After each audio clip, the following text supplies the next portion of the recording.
All right, we're live. GAG, everybody. Welcome to what's going to be another great DevNTell. So if you didn't know, DevNTell is a 30-minute window for people in Web3 to come on and show what they've got. So this could be an awesome project you've been working on, demonstrating you testing best practices, automation goodies, smart contracts, how to structure a project, etc. Essentially, if you got passion for something, this is your opportunity to share it with the community here.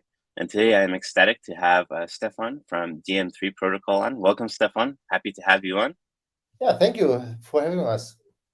Yeah, my pleasure. I guess before we get into the content, do you want to give a brief introduction about yourself, what you do, how you got into Web3? Yeah, sure. So my name is Steffen Kux. So I'm from Germany. So from my education, I'm a mathematician. So, and I worked for a long time in the automotive industry, building interesting software, simulation, optimization, and so on.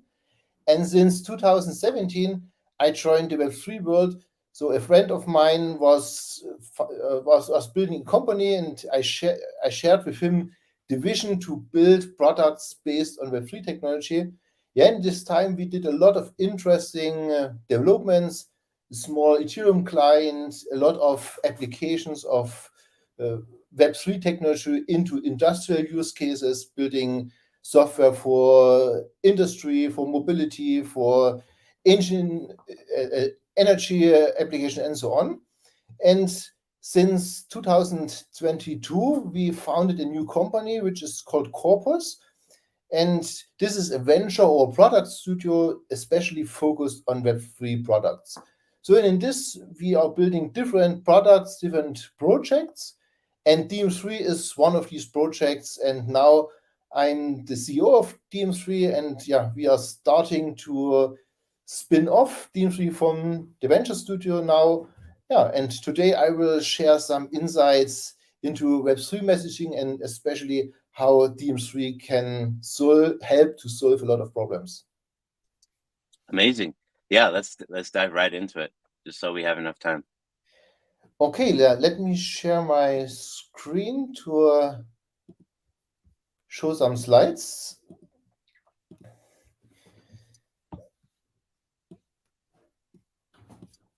So, all right. Today I want to talk a little bit about the dm3 protocol and how we can solve a lot of problems we have in the Web2 messaging world today with Web3 messaging.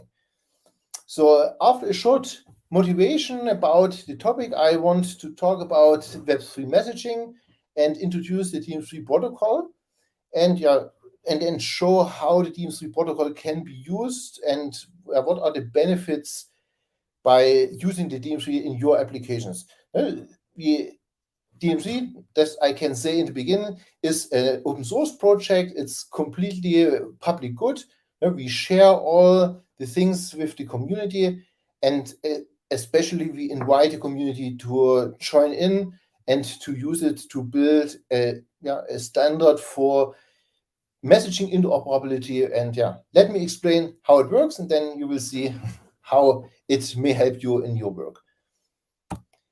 So when we think about messaging, so then of course we see in the very beginning, email was actually one of the first killer applications of the internet.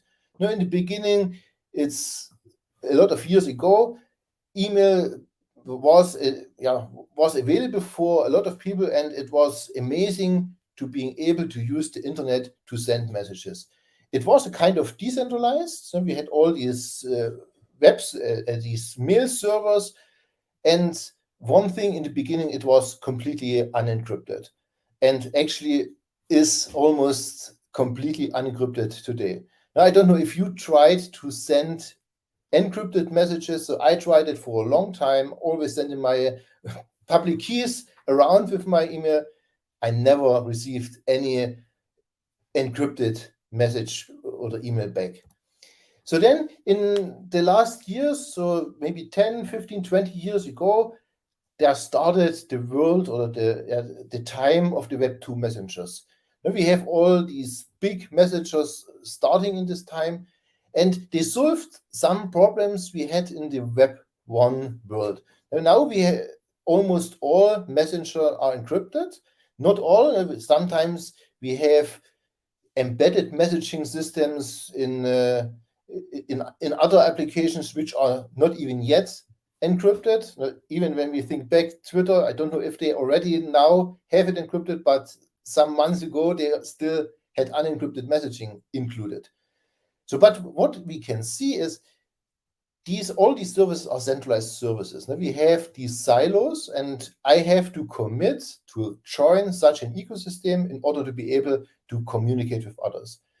And most of these silos are controlled by big companies. There's absolutely no interoperability. Now, if I'm using WhatsApp, I cannot send a message to Telegram. Or if I'm using Signal, I cannot message with Facebook Messenger, and so on. Now we have these silos, and they have a lot of functions, but they are centralized systems controlled by these companies. And even we have these single point of failures. For instance, if the servers of this single service are going down, and we had it even for the big ones in the last months several times, then there's no messaging. And if they quit my account, I lose all my communications of the past. So now we are in a time where Web3 messaging actually starts. So we see a lot of Web3 messaging systems coming to life during the last 1 or 2 years, actually even more messengers than we have in the Web2 world. So they, of course, are encrypted. They're using decentralized technologies, but at the moment, most of them have a similar problem than the Web2 world. They are siloed. They are closed systems, and we don't have this interoperability. And we think for Web3 messaging, interoperability is absolutely essential, and we needed to build a connected messaging ecosystem. This I already mentioned. When we look back to the Web 1, the email world, then we have these unencrypted messages, and also we see a lot of spam. When we look into the email, so when your provider is not filtering spam, which everyone is doing, you would not find any useful message, because more than 50 to 80, some say even 90% of the messages are spam. And this leads to the problem that even if we have a more or less decentralized system, only the big ones are accepted. Now, if I run my own mail server, it will send messages directly to the spam folder of the receiver. And we have closed systems, open systems, but encryption is not yet really possible, and secure communication via email would be nice, but is in most cases not possible.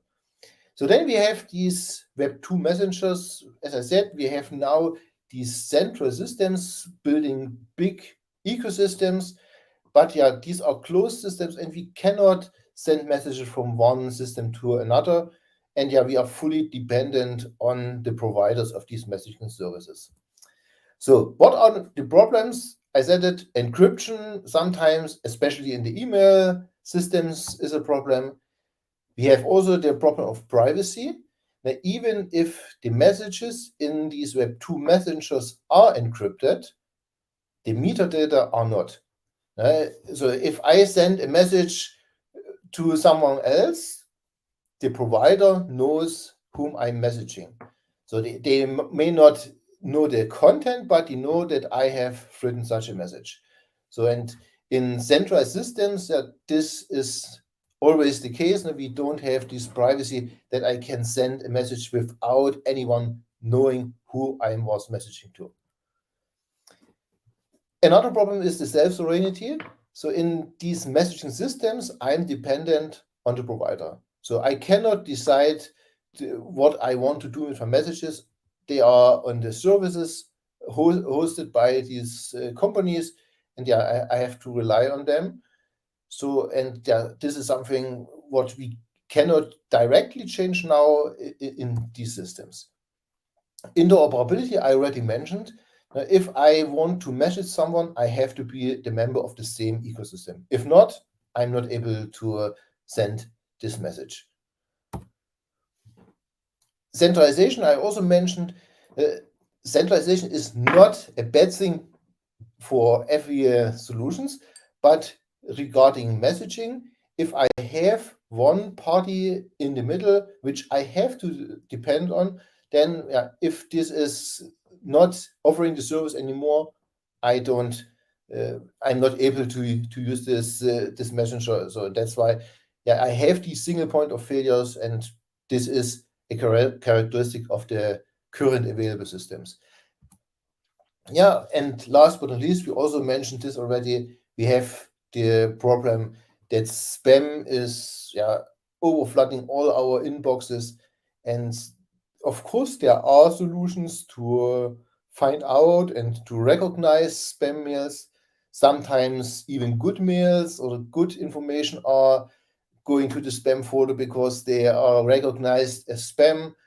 And sometimes if the rules are changing or the spammers get a little bit more smart, then our inbox is filled again. So at the moment, my personal inbox, it's a mess. So it was maybe leaked in some of the breaches of the last time, and I receive a lot of spam mails. And even if I try to reconfigure my spam filter every day, I receive spam mails over spam mails. So that's really a bad thing. I think with Web3 technology, we can do much better and have a lot of things we can do to prevent this. So now is the question, what is special on Web3 messaging? What can we do better with Web3 messaging? So the first thing is, so our profiles, my identity has not to rely on any provider. Now, I can have my key-based identity. Now, I have my key in my wallet, and all what I need to do a secure communication can be based on these keys, so that I can build systems which are completely self-oriented. The user can decide what services is he using, or what, where should my data be hosted, and so on. With decentralized systems, we can overcome a lot of the problems of decentralized systems, especially now we don't need to have single points of failure. If I have a good decentralized systems, this is history. I don't need to care about it. Of course, encryption is absolutely essential.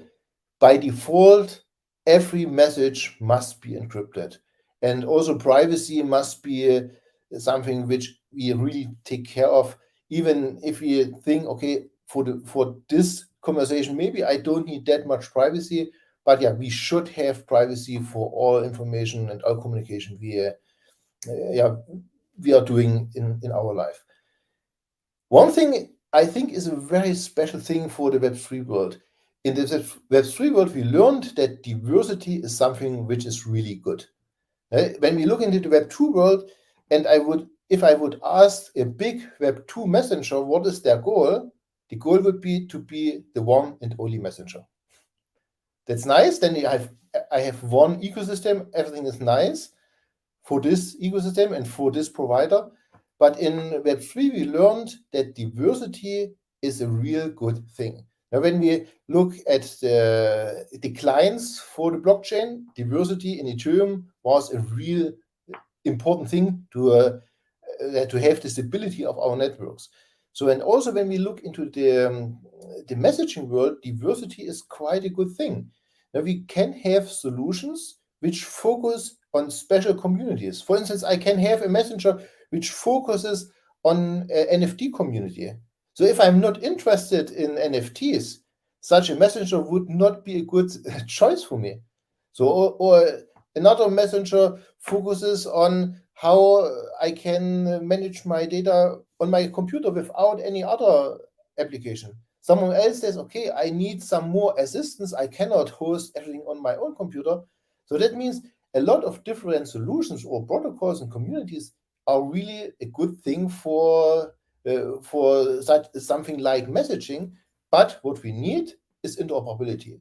So the user may decide what tool or what messenger is the best for him or her, but it must be, or he must be able to send messages to everyone else without being in this ecosystem as well. And when we talk about spam, then of course also Web3 mechanisms can help us to prevent spam, and here we have very efficient mechanisms to completely remove spam from our communication. Yeah, let's talk a little bit about Web3 messaging. What is Web3 messaging, and what are the benefits and what are the key points of Web3 messaging? So as I said, encryption is absolutely essential. In the Web3 world, we already have keys. In our wallet, we have our private keys. And based on these keys, I will explain a little bit more in detail later. I, of course, have to encrypt all my messages, all my communications. So there must be no middlemen, no backdoor. Only I'm responsible for the security of my messages, and it must rely on my keys.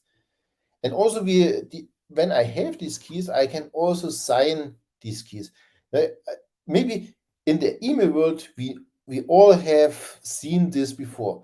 I receive a mail from someone whom I know, but when I read this mail, I see this identity is not really is used by someone else, and the spammer used the name of someone I know to send the email, which looks like the known person did send this mail to me.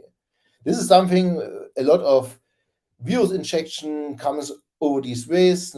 People are stealing identities, and with email it's very easy to do something like this.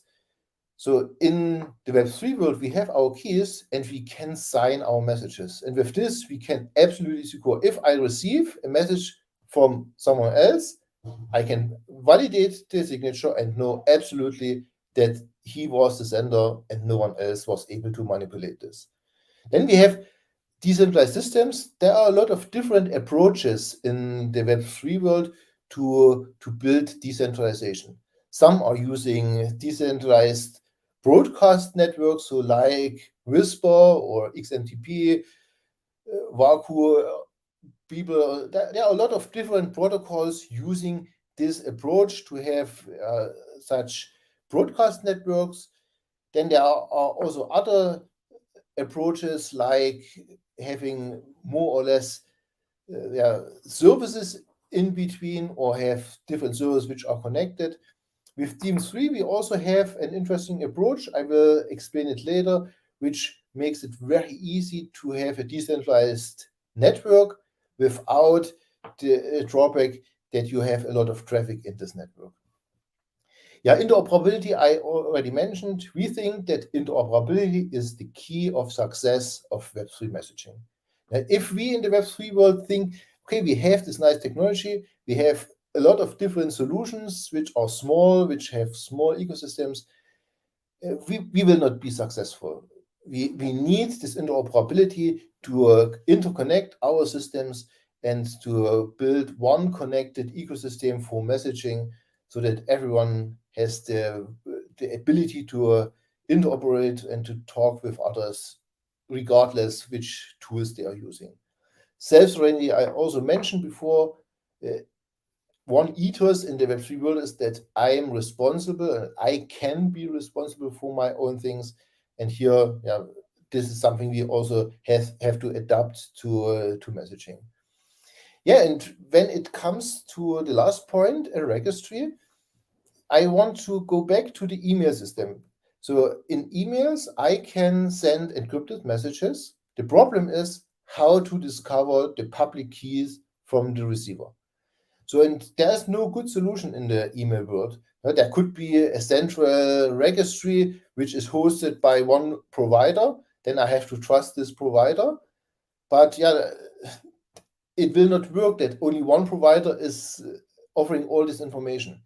In the Web3 world, we can have a central registry which is completely decentralized. Now, it sounds a little bit strange, but if I have a decentralized application which provides this information, everyone can use it permissionless, and everyone can get this data or can access this data in this system. And this is something we really need to have messaging across all borders. And that's why we think such a central but decentralized registry is essential.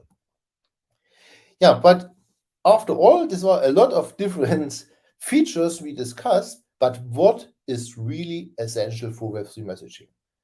And we think there are 3 points which are essential. The last point I mentioned now was the registry, and we think this is the absolute essential part, so that we have a central but decentralized registry for encryption and delivery information. Then we need a decentralized network so that we don't have a single point of failure to send messages from the sender to the receiver. I will explain it in detail later. And that we have a way that we can easily integrate interoperability into solutions, protocols, services, and so on, so that we can build this integrated and interoperable messaging system. Yeah, what is the dm3 protocol? dm3 protocol is a layer 0 and layer 1 Web3 messaging protocol, which means even if you can use it as a layer 1 protocol, means you can use it directly in your application to send and receive messages. It also acts as layer 0 protocol, so that it is able to connect other protocols, other services in an easy way. And to build a central but decentralized registry, we decided to utilize ENS, the Ethereum name service, and so that everyone who has an ENS name can publish the dm3 profile, which contains the information about the encryption keys, signature keys, and the delivery information. And we need this decentralized network of these delivery service nodes, which are able to relay the message from the sender to the receiver. And our focus especially is on the interoperability part, so that the dm3 protocol can be used as this interoperability layer to build one connected ecosystem, even if we have a full diversity of different solutions, different services, different protocols, but we must be able to connect it. And also scalability is a very important thing. So in the Web3 world, we know that that scalability sometimes it's not an easy task. We know it from Ethereum or other blockchains. It is easy to make it secure in the way we are doing blockchain, but to scale it, to have more or a lot of information in parallel operated, this is sometimes really really challenging. And when we think about messaging, it might be even more challenging. When we look at commonly known messengers like WhatsApp, they are operating more than 200 billion messages per day. This is a lot of data, a lot of information, much more than we send in or the data than we have in the blockchain. So that's why, when we talk about scalability, it's really important to have scalability in view, even if our ecosystem are small. Some solutions which will work in a small ecosystem very well might be very challenging in the future if the ecosystem grows, and we all want to grow the ecosystem. And that's why with dm3 we have scalability in view from the very beginning, and build a system which is able to scale in the future very well. Security, encryption, privacy, of course, this is something this must be in focus. We don't have to mention it separately. I don't want to go too much in detail about the dm3 protocol architecture. I only want to explain how this protocol is built and what are the different layers. So on the bottom we have the blockchain layer. Now as I said, we are building on top of ENS. We are using ENS, which is built on Ethereum, but we are also connecting to other name services. We are connecting roll-ups as a layer 2s to Ethereum, and even other chains, other ecosystems, even centralized systems. How we are doing this? We are using CCIP, the cross-chain interoperability protocol, which makes it possible that I have information in ENS, which is not stored on-chain, but verifiable on-chain. That means I can ask a smart contract for an information. The smart contract will return, I don't have the information. There is a second source, then I can retrieve the information from the second source, which could be another blockchain, a layer 2, a centralized service, whatever. And then I receive this information, including proof information, so that then I can go back to the smart contract, show the data and the proof, and can verify on-chain if this is valid data or not. And with this, we can use ENS as this single source of truth, and then bring the information from whatever source it may be. And then we have this protocol layer, and here the message transport protocol is the essential part. This is the minimal layer for messaging. It defines how messages are defined, how messages have to be transferred, and with this, I can completely build a messaging system. All these other things are protocol extensions, which are nice. But if I want to make my product, my protocol, or my service dm3 compatible, I only have to implement the message transport protocol. And with this, as a very lean protocol, I can connect to this ecosystem. So, and as I said, we have a lot of protocol extensions. Not all of them are already implemented, and some are right now in specification, some are in development. And on top of it, we have the application layer. So that means here I have the interfaces to other ecosystems. We call it gateways. I explain it in detail later. And we have our own dm3 messenger.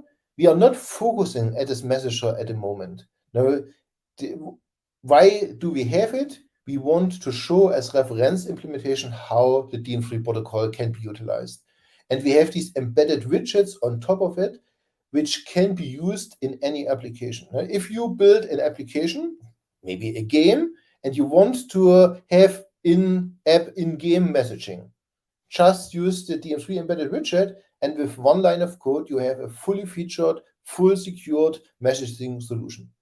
Or you want to add a direct contact box in your website, not just add the dm3 messenger in it.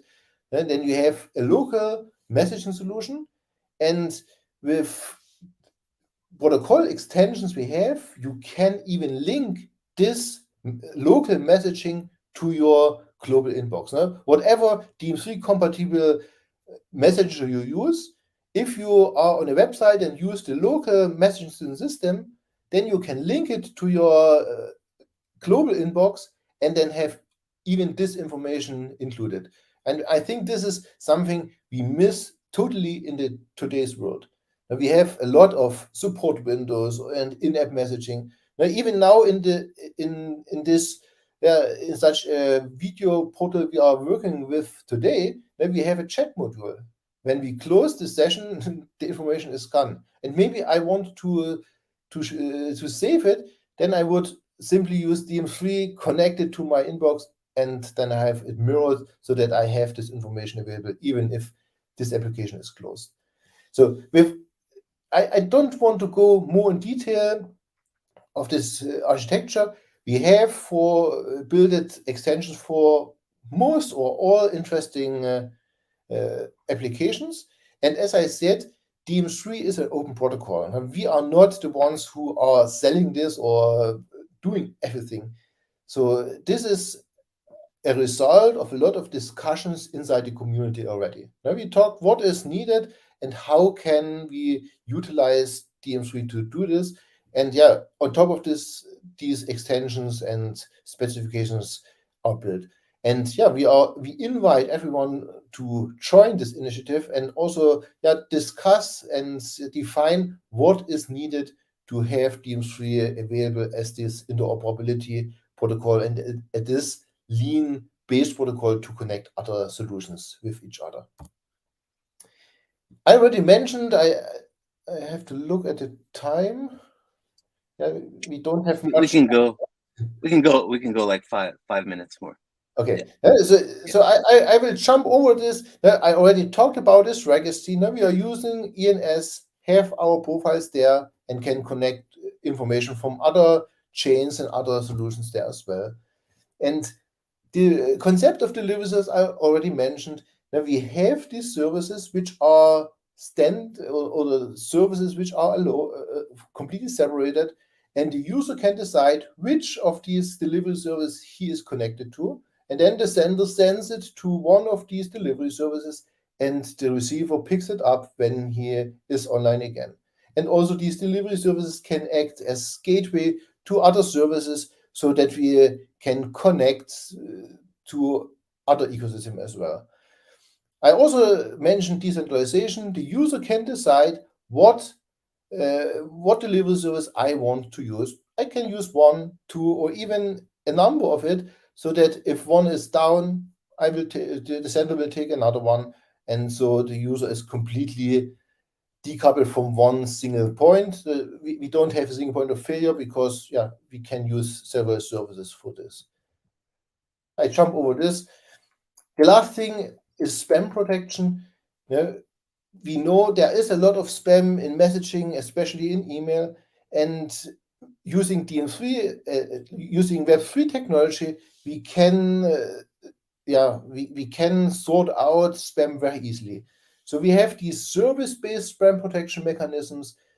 Here we can check for ownership and activity. We can check if the user, the wallet of the user is holding a token or an NFT, and only if this is available, we will receive this message. So it's very expensive for spammers, because then if they want to create new addresses, they have to transfer tokens to this. It's very complicated, makes it very hard for them.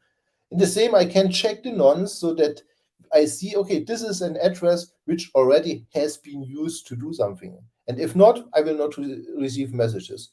And of course, also we can have black and white lists, so to implement regulation purposes. So when there are special addresses blacklisted, then we can sort it out. The user doesn't even feel it, because this is done on the server side. And on the client side, we can add additional spam protection things. Now, for instance, you can deposit a token or value on your message, and the user who receives the message can decide if this is a spam message, then this deposit is burned. And if not, then it is returned to the sender. And so I can say, okay, my inbox is full of spam. I only want to receive messages which has at least €10 or $10 in tokens deposited. So, and then everyone can decide if he wants to send a message to me. If it's an important message, they will receive it back, the deposit is returned. But if not, then they will lose it. A very efficient way to prevent people to send spam. And I can do it in the other way. I can also send paid messages. I can say, okay, I accept advertisement mail, but there must be 50 cents attached to it. And only if I read it, I receive it, so that I can have an incentive or give incentive to people to read messages which are sent to them. Yeah, time is over. Let's summarize what we have talked about. Web3 messaging can help to solve a lot of these existing problems we have in the Web 1 and Web 2 messaging world today. There are good solutions. We need this interoperability. We need diversity in our ecosystem, but we need to connect it and to allow people self-oriented to decide what tool they want to use, but nevertheless be able to contact others. Yeah, and with dm3, we have this layer 0, layer 1 protocol, so that we can build messaging solutions on top of it, or connect other protocols to it, or services to it, and also to use these embedded components into any type of dApp, so that we can have an easy way to have secure messaging in our applications. I will not go in detail about roadmap,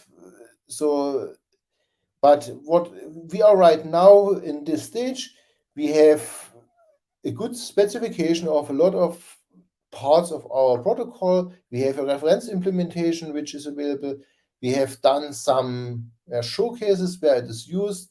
At the moment, a lot of different ecosystems are evaluating these and are starting to build interoperability. Yeah, and we have now embedded components and will release much better embedded components very soon.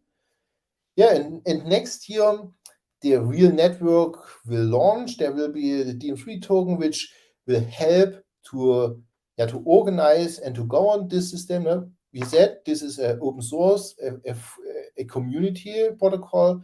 And with the dm3 token, we will build a governance system so that the community can decide what happens with this protocol.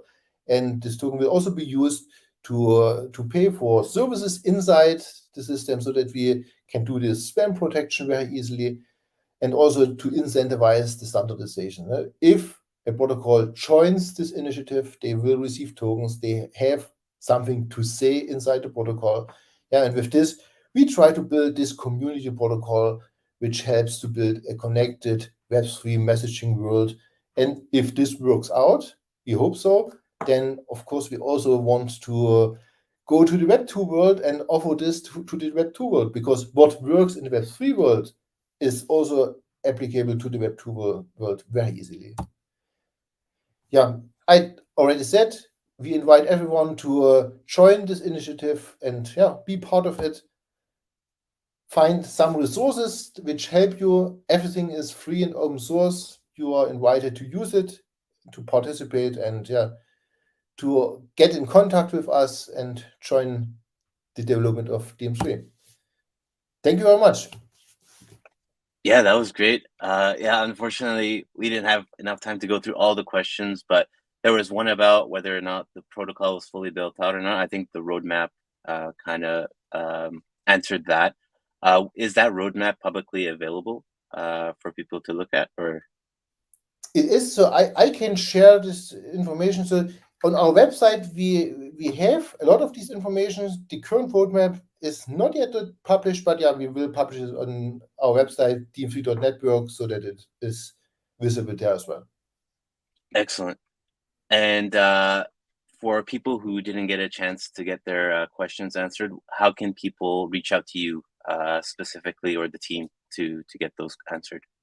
Easiest way is contact me at stkux.is over dm3. You can go to our website. We have a lot of resources there. You can use the reference implementation to directly contact us. Of course, you'll find also a lot of other channels. We have a Telegram group. You find my calendar. You can book an appointment there. On dm3.network, our website, you find dm3.network is our website. Here you find all the information and all the contact information to get in touch with us. Awesome. And we'll be sure to add this contact information in the YouTube description after the fact as well. But before everybody leaves, firstly, I want to thank you, Steffen, for taking the time to come on. This was very interesting and very detail-packed. So yeah, we'll be interested to learn more going through those docs. And for everybody who stayed till the end, here is the QR code for you to scan to go to the form to fill out for your NFT claim for being a attendee on DevNTell today. And Steffen, I will send you a different link, but you're also welcome to fill this one out if you so choose.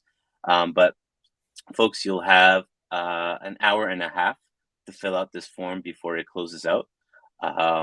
So be sure to take out your regular QR code scanner, scan this code, and fill out that form if you want to get your hands on your DevNTell attendee NFT. And with that, I just want to wish everybody a very happy Friday, happy weekend, and that we'll see you all back here next week. Thank you very much. All right. All the best. See you. Cheers. Bye.